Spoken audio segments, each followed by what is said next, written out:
अच्छा भाई देखो, हालात ये हैं। अभी ईरान ने जो है ना थ्रेटन किया है। ये रहा ईरान। ईरान ने थ्रेटन किया है कि वो जो है ना बाबुल मंदब, यानी ये जो रास्ता है ना पानी का, जहाँ से ट्रेडिंग होती है, बाबुल मंदब बोलते हैं इसको। जिसके ऊपर यमन है और नीचे जो है दो कंट्रीज हैं, एक का नाम है जिबूटी और एक का नाम है एरिस्ट्रिया। सही है, तो ये दो कंट्रीज हैं जो बाबुल मंदब को के आसपास आपको मिलेंगी। ये रहा जिबूटी और ये रहा एरिट्रिया। अब मसला ये है कि ईरान ने, अब आप बोलोगे भाई ईरान तो इस तरफ है, ईरान तो यहाँ पर है और बाबुल मंदब ये रहा। तो ईरान ने किस तरह बोल दिया भाई कि हम बाबुल मंदब को जो है ब्लॉक कर देंगे या यहाँ पे मसले करेंगे। तो जवाब इसका ये बनता है भाई, ईरान का जो है ना एक साथी है यहाँ पर यमन में, जिसका नाम है हूतीज। उसको अंसार अल्लाह भी कहते हैं। सही है, तो ईरान उसकी मदद से, अपने एलाई की मदद से, हूतीज की मदद से ये जो है ना यहाँ मसले करेगा, इसको ब्लॉक कर सकता है। उसके पास ये एबिलिटी है। जिस तरह ईरान ने पहले स्ट्रेट ऑफ हॉर्मुज को ब्लॉक किया था ना, इसी तरह ईरान इस जगह को, इस रास्ते को, यानी बाबुल मंदब को भी ब्लॉक कर सकता है with the help of Houthis. सही है। अब मसला कहाँ पे आता है, मसला क्यों आता है वर्ल्ड ट्रेडिंग में? क्योंकि भाई बात सिंपल सी है। जब भी हमारे पास ट्रेडिंग होती है ना, तजारत होती है एशिया के दरमियान और यूरोप के दरमियान, तो वो इस रूट से होती है। अब देखो, ये रहा मेडिटेरेनियन सी, इसको बोलते हैं मेडिटेरेनियन सी, इसको बोलते हैं रेड सी। ये रहा गल्फ ऑफ आइडन, और ये रहा अरेबियन सी, और ये रहा इंडियन ओशन।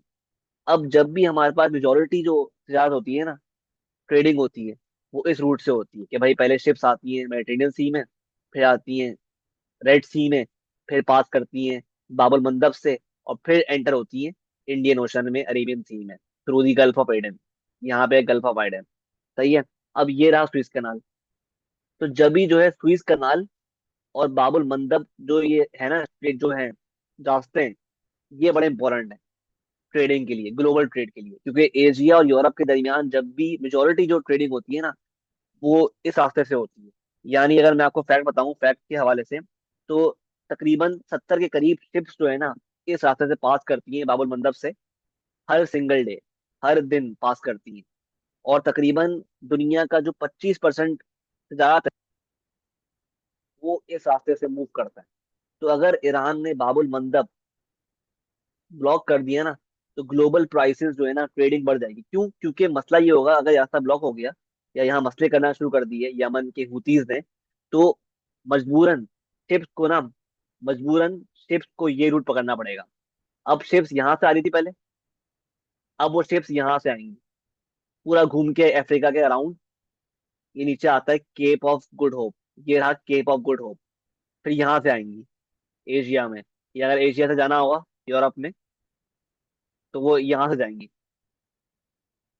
पूरा घूम घूम के और अफ्रीका के अराउंड। इससे मसला क्या होता है, जाहिर सी बात है, अगर शिप्स जो है यहाँ से, यहाँ के बजाय यहाँ से आना शुरू कर दें केप ऑफ गुड होप से, तो मसला क्या होगा? मसला जो है, जाहिर सी बात है, टाइम बढ़ जाएगा शिप्स का। मतलब अगर अगर एक शिप 10 दिन ले रही थी यूरोप से एशिया में आने के लिए, तो अब वो जो है 25 दिन लेगी या 30 दिन लेगी। जाहिर सी बात है, इसकी वजह से शिप्स का फ्यूल बढ़ेगा, कॉस्ट बढ़ेगा, और जो ग्लोबल चीजें हैं, ट्रेडिंग जो होगी वो महंगी हो जाएगी। और उसकी वजह से जो चीजें हैं यूरोप और एशिया में, वो महंगी हो जाएंगी, और ग्लोबली भी महंगी हो जाएंगी। क्योंकि ये जब भी जो एरिया ना, ये वाला बाबुल मंदब, सुइस कैनाल, ये बड़े, ये दो बहुत इंपॉर्टेंट जगह हैं। सुइस कैनाल तो इजिप्ट के पास है। बाबुल मंदब जो है ना, यहाँ बड़े मसले हो सकते हैं, क्योंकि ऊपर यमन है और नीचे जो है ना जिबूटी जो कंट्री है ना, यहाँ पर यूएस की बेस भी है।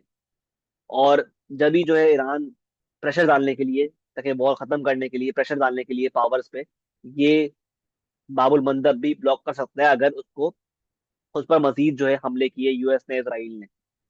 जिस तरह ईरान ने स्ट्रेट ऑफ हॉर्मुज उनके लिए बंद किए है, इस तरह बाबुल मंदब भी बंद कर सकता है। तो ये है इंपॉर्टेंट। मुझे उम्मीद है कि आपको इस वीडियो के बाद बाबुल मंदब, सुएज कैनाल की जो अहमियत है वर्ल्ड ट्रेडिंग में, और क्यों जो है कंट्रीज जो है चाहती है कि ये हिस्से बंद ना हो, क्योंकि जाहिर सी बात है, अगर ये दोनों हिस्से बंद हुए किसी भी वजह से, तो जो है ना पूरी दुनिया में इसके असरात आएंगे ग्लोबली ट्रेडिंग में, और हर बहुत चीजें महंगी हो जाएंगी, फ्यूल और जो चीजें होती है ना, कार्गोस वगैरह। तो मुझे उम्मीद है आपको हर चीज क्लियर होगी। सब्सक्राइब करो, चैनल को शेयर करो और लाइक करो।